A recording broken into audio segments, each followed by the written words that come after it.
What's up everybody, it's Max Digital here, and in this video I'm going to be talking about the Apple iPhone 3G and how it holds up here in 2021, almost 13 years later. So let's go ahead and take a deep dive into this iconic phone.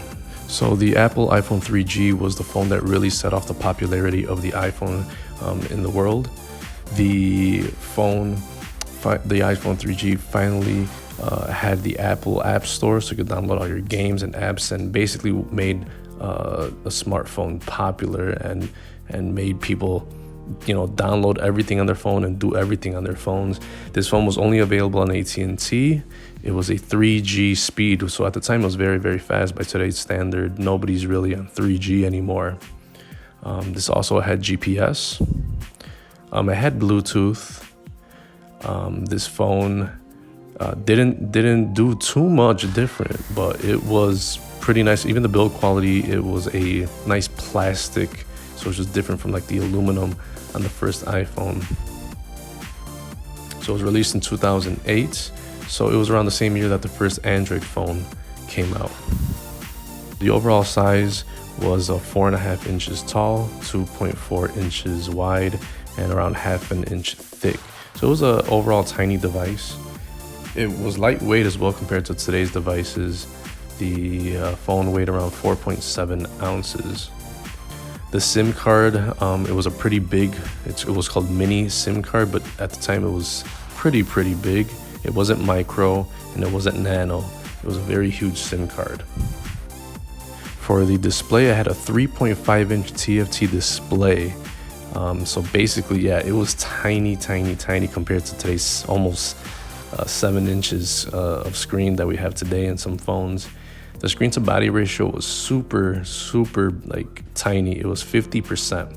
So basically half of this phone's front was all bezel, and it still had the home button on the front. So yeah, there was a lot of bezel. Resolution was 320 by 480. So this wasn't even a HD display yet. It's nothing like the 2K displays we have today, 1080p's, which is the norm. The PPI was 165, nothing like the 500s that we have today.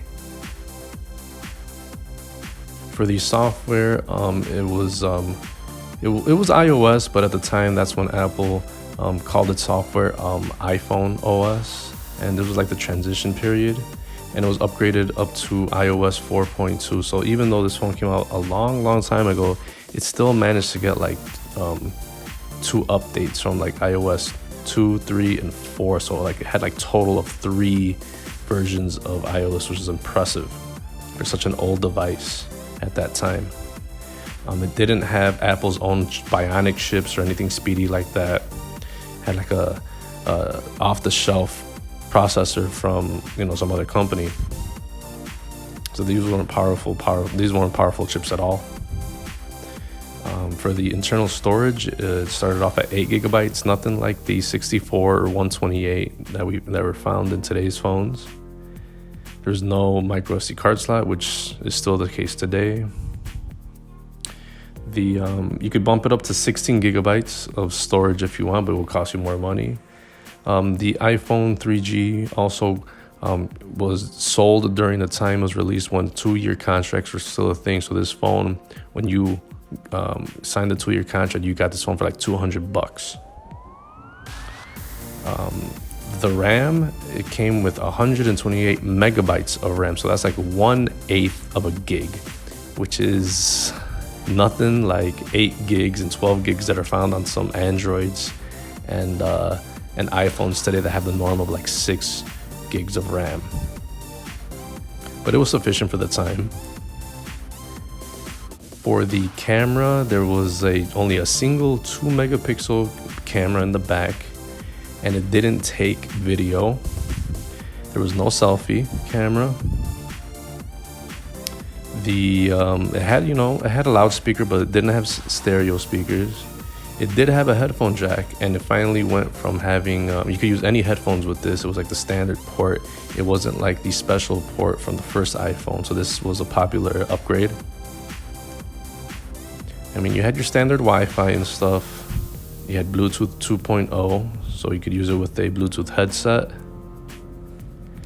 And I had GPS, which was something that the first iPhone lacked. There was no such thing as NFC, so there was no Apple Pay or anything like that. It had the 30-pin connector to charge, which you use to sync so your songs and your movies and your contacts and all that stuff. This was a time when wireless iCloud didn't exist yet, so that's how you exchange that information if you didn't use an app or something.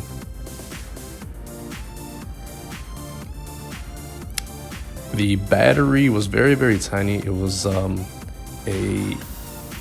1150 milliamps, 1150 milliamp battery, which was not good at all.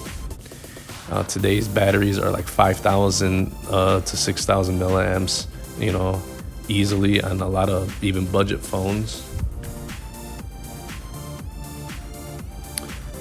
Yeah, this phone had a special place in my heart because this was the first iPhone that I used on a regular basis. It introduced me to a world of smartphones.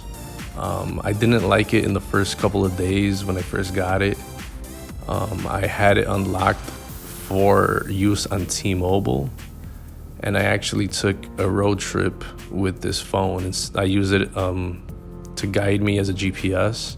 I used Google Maps, so that was really awesome. It didn't have turn-by-turn directions, but it still got me there without me relying on physical paper maps.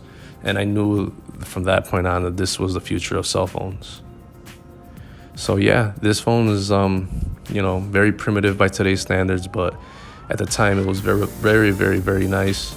And it was a very stable operating system. Even back then, the 3G really changed the game in the iPhone evolution with that app store and stuff. So that's been my take on the iPhone 3G over a decade later. Thanks for watching, guys. It's Max Digital. Peace out.